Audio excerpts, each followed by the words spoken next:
दोस्तों, कहा जाता है महंगा या सस्ता कुछ नहीं होता। महंगी सस्ती तो हमारी जेब होती है। यदि जेब इसकी इजाज़त देती है तो यह बात कोई मायने नहीं रखती। जब आपको उस वस्तु की मात्रा पता चल गई तो आप उसे किसी भी कीमत पर हासिल करना ज़रूर चाहेंगे।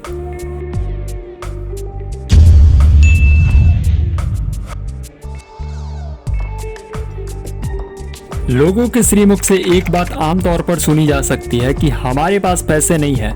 आवश्यकता होते हुए भी किसी वस्तु को नहीं खरीदने का यह धना भाव एक बहुत ही बढ़िया या घटिया बहाना माना जा सकता है, या इसे एक दरिद्र वाचन वाक्य के रूप में भी माना जा सकता है। कहा जाता है कि धन के संबंध में शुभ शुभ बोलो, नहीं है करते रहोगे तो दशा नहीं है में बदल जाएगी। जैसा आप बोलोगे वैसा ही हो जाएगा, यह अटल सत्य है।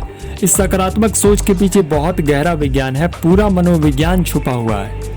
यह अध्यात्म विकास की भी एक कुंजी है। नकारात्मक वाक्यों का असर भी नकारात्मक ही होता है। सकारात्मक विचार और शब्दों का असर भी सकारात्मक होता है। कई प्राणियों का हमेशा यही रोया सुना जाता है कि हमारे पास यह नहीं है, वह नहीं है, ऐसा नहीं है, वैसा नहीं है।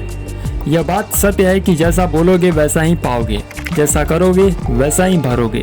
समृद्धि का खजाना भरने के लिए शुभ बोलना चाहिए और शुभ कर्म करना चाहिए। धनाभाव कोई अस्थायी समस्या तो है नहीं। कहा जाता है कि परिस्थितियां हर 100 दिन में बदल जाती हैं, मगर धनाभाव इतने दिनों की समस्या नहीं है। यह तो चुटकियों की समस्या है। काम करो और पैसा ही पैसा है। किसी काम को नहीं करने का धन संबंधी बहाना तो अत्यंत ही तरल बहाना है। तरल यानी द्रव्य, द्रव्य यानी बहने वाला। धन तो बहता रहता है, धन आता है और चला जाता है। धन तो बहती गंगा है, यह एक लिक्विड है। बहना इसका स्वभाव है। इस बहकर चले जाने वाले को बहाना मत बनाइए। आज नहीं तो कल यह धन आपके पास बहकर जरूर आएगा। ठहराव इसका धर्म नहीं है। द्रव्य ठहरने से रोग पैदा हो जाते हैं, इसका मतलब उसमें संडास पैदा हो जाती है। धन को किसी परोपकार में लगाए रखना चाहिए। धन हमेशा इन्वेस्टमेंट से फलता फूलता है। धन को काम पर लगाओ, खर्च करने से घटता है और बह जाता है। बहकर किसी अन्य के लिए वह परोपकारी बन जाता है या दुराचारी। धन किसी के लिए नौकर बनकर रहता है तो किसी के लिए मालिक। इसीलिए परमात्मा धन की डोर अपने पास रखता है, क्योंकि परमात्मा सबका मालिक है। ताज्जुब है कि लोग धन को अपना मालिक बना लेते हैं। धन की डोर कर्म से बंधी हुई है। धन की 2 फसलें होती हैं, एक पुण्य की और दूसरी पाप की।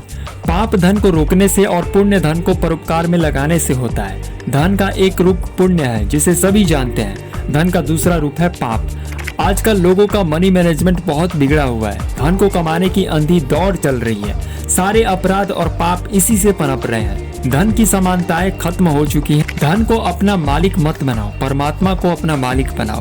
धन के गुलाम तो परमात्मा से दूर हो जाते हैं। धन के सेवार्थी धन के बोझ से दबकर मर जाते हैं। कोई हक का धन कमा रहा है तो कोई बेहक बेईमानी हराम से घर भर रहा है। इसी प्रकार कर्म के भी पाप और पुण्य 2 रूप होते हैं। कोई मनुष्य पुण्य में लगा है तो कोई पाप कमाने में लगा हुआ है। आप अपने विवेक कर्म से धन और परमात्मा दोनों को ही अपना मालिक मान सकते हैं। हालांकि ऐसा करना आम आदमी के वश की बात नहीं होती। जीवन में ज्यादातर प्रॉब्लम्स धन की ही होती है। अगर आपके पास धन प्रचुर मात्रा में है तो 98% प्रॉब्लम्स आपसे दूर ही रहने वाली है। पैसा ना होना सारी प्रॉब्लम्स को बुलावा देने के बराबर है। जिम्मेदारियां पैसा होने से अच्छी तरह पूरी हो सकती है। जीवन की गाड़ी सही पटरी पर चलेगी। धन कमाने में समय लगाना पड़ता है, परंतु बहुत से लोगों के लिए समय लगाने या खर्च करने के बावजूद भी पूरा नहीं पड़ता। धन पर्याप्त नहीं मिलता। ऐसा क्यों होता है, कभी आपने सोचा है? ऐसा इसलिए होता है कि समय खर्च करने का भी एक सीमा है। प्रतिदिन 24 घंटे से ज्यादा आप समय खर्च नहीं कर सकते, और इस समय जो आपको पैसे मिलेंगे वो लिमिटेड होंगे। इतना समय कोई धन बनाने में खर्च कर भी नहीं सकता। फिर भी अधिकतम समय धन कमाने में लगा देंगे तो स्वास्थ्य की प्रॉब्लम तो आ खड़ी ही होगी। स्वास्थ्य खराब होगा तो कमाया हुआ धन भी स्वास्थ्य को दुरुस्त करने में लगाना पड़ेगा। आमतौर पर यह देखा जाता है कि लोग हेल्थ की कीमत पर वेल्थ कमा रहे हैं। जीवन में कमाए गए धन को बाद में वे अपने हेल्थ को दुरुस्त करवाने पर खर्च कर जिंदगी काटने वाली स्थिति में आ जाते हैं। ज्यादातर लोगों की जिंदगी ऐसी ही होती है। हेल्थ की चैलेंज पर धन बनाना बड़ा दुखदायी सिद्ध होता है। इस कारण यह पंगा तो पंगा ही रहेगा, सुधरने वाला बिल्कुल भी नहीं है। सभी लोग अमीर होना चाहते हैं मगर बन नहीं पाते हैं। उनकी धन धुन पूरी जीवन भर चलते रहती है, फिर भी वे राजा भोज क्यों नहीं हो पाते? क्यों नहीं उनके हाथ कुबेर का खजाना लगता है? क्यों नहीं उनके हाथ धन की गठरी लग पाती है? क्यों वे जीवन भर धन चालीसा गाते रहते हैं फिर भी वे लक्ष्मीपति नहीं बन पाते हैं? इसका एकमात्र कारण है धन कमाने का राइट सिस्टम का जीवन में ना होना। प्रायः यह देखा गया है कि जो लोग इस समय को सुलझाना चाहते हैं वे लोग अपना एक राइट सिस्टम यानी बिजनेस का नेटवर्क सिस्टम इजाद कर लेते हैं, या फिर वे बना बनाया कोई ना कोई अच्छा और अस्थायी राइट सिस्टम से जुड़ जाते हैं और अपनी जिंदगी को खूबसूरत बना लेते हैं। यह बात अब पूर्ण रूप से सिद्ध हो चुकी है कि धन संबंधी समस्या को आप राइट सिस्टम से आसानी से सुधार सकते हैं, क्योंकि यहाँ किसी भी चीज की लिमिटेशन नहीं होती है, न धन की और न समय की, न कार्य की, न मैन पावर की और न ही सुरक्षा की। राइट सिस्टम में सिद्धांत काम करता है डुप्लीकेशन का। यह सिद्धांत अमीर बनने के काम आता है। जो भी व्यक्ति अमीर होते हैं वे इसी सिद्धांत बदौलत बने होते हैं। इसलिए बहुत से लोग अपना खुद का सिस्टम बनाते हैं या किसी राइट सिस्टम को खरीद लेते हैं और अमीर बन जाते हैं। ऐसे लोगों के पास या तो डुप्लीकेशन का कॉन्सेप्ट काम कर रहा होता है या फिर पैसा, या तो लोग उन्हें कमा कर दे रहे होते हैं या धन ही धन को कमा कर ला रहा होता है। धनी होने की एक स्थिति खानदानी अमीरी भी हो सकती है।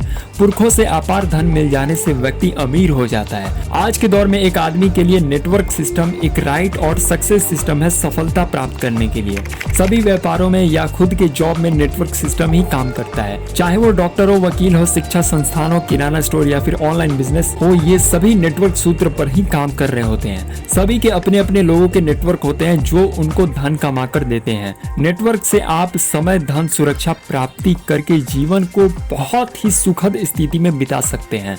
मगर नेटवर्किंग में भी बड़ी कड़ी मेहनत करनी पड़ती है साहब, बड़ी कड़ी मेहनत करनी पड़ती है। नौकरी या जॉब करने वाले व्यक्तियों के पास नेटवर्क सिस्टम नहीं हो सकता, क्योंकि वे स्वयं किसी नेटवर्क सिस्टम के हिस्से होते हैं। वे किसी के नेटवर्क में काम करते हैं। नेटवर्क सिस्टम चलाने वाली कंपनी या मालिक ही पैसा वाला बनता है, उसके नीचे काम करने वाले केवल वेतन पाते हैं। आज के इस कठिन दौर में सब कुछ तय हमारी जेब करती है। जेब में दाम है तो सब कुछ ठीक सा दिखता है, और यदि खाली जेब मटकते नयन है तो सब कुछ गड़बड़ ही गड़बड़ होने वाला है। खाली जेब होगी तो आपको सब गोलमाल नजर आएगा। जो लोग जिंदगी को काटने वाली स्थिति में हैं, समझो उनके पास पर्याप्त धन नहीं है। जो लोग खूबसूरत जिंदगी जीते हैं उनके पास बहुत पैसा होता है। उनके पास किसी भी वस्तु को पाने के लिए घटिया बहाने नहीं होते हैं। आप चाह रहे हैं कि धन संबंधी बहाने आपके पास नहीं रहे तो आप किसी अच्छे से नेटवर्क बिजनेस प्रोजेक्ट को शुरू करें, या चलते राइट सिस्टम से जुड़ जाएं, या उसे खरीद ले और पावर ऑफ डुप्लीकेशन सिद्धांत का इस्तेमाल करके अमीर बन जाए। राइट सिस्टम में कार्य करके अमीर बना जा सकता है। राइट सिस्टम में जुड़ना और उसमें कार्य करना दोनों अलग अलग बातें हैं। केवल जुड़ने से धन नहीं बनाया जा सकता। धन की प्राप्ति तो जुड़कर कठिन मेहनत से ही संभव हो पाती है। राइट सिस्टम एक सक्सेस सिस्टम माना जाता है, जिसमें लगातार काम करने से 100% सफलता आपके सामने होती है। जो परिणाम एक हार्डवर्क सिस्टम से नहीं मिल सकते वे एक राइट सिस्टम से मिल जाते हैं। अतः समझदारी भरा रास्ता अपनाएं। आज सभी कंपनियां या सफल लोग इस राइट सिस्टम के फॉर्मूले को अपना रहे हैं। चाहे वो किसी जॉब या व्यवसाय से जुड़ा व्यक्ति क्यों ना हो, आपको पैसा नेटवर्क ही बना कर देगा। जिनके पास जितना बड़ा नेटवर्क वह उतना ही सफल।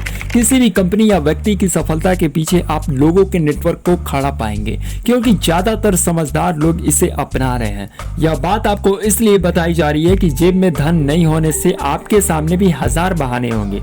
उन्हीं बहानों में वस्तुओं का सस्ता महंगा दिखना भी शामिल है, क्योंकि किसी वस्तु के सस्ते महंगे का निर्धारण भी हमारी जेब ही करती है। धनाभाव में वस्तुएं महंगी लगेंगी। अगर आपके पास पैसे नहीं है तो कम दाम का भी वस्तु आपको महंगा दिखेगा। अगर आपको इस वीडियो से थोड़ा भी वैल्यू मिला है तो इस वीडियो को लाइक कीजिए, अपने दोस्तों के साथ शेयर कीजिए, और सबसे इंपॉर्टेंट, हमारे इस चैनल को सपोर्ट करने के लिए हमें सब्सक्राइब करके अपना। आप सभी महत्वाकांक्षी लोगों का तहे दिल से बहुत बहुत धन्यवाद जो आपने इस वीडियो को इतना अंत तक देखा है।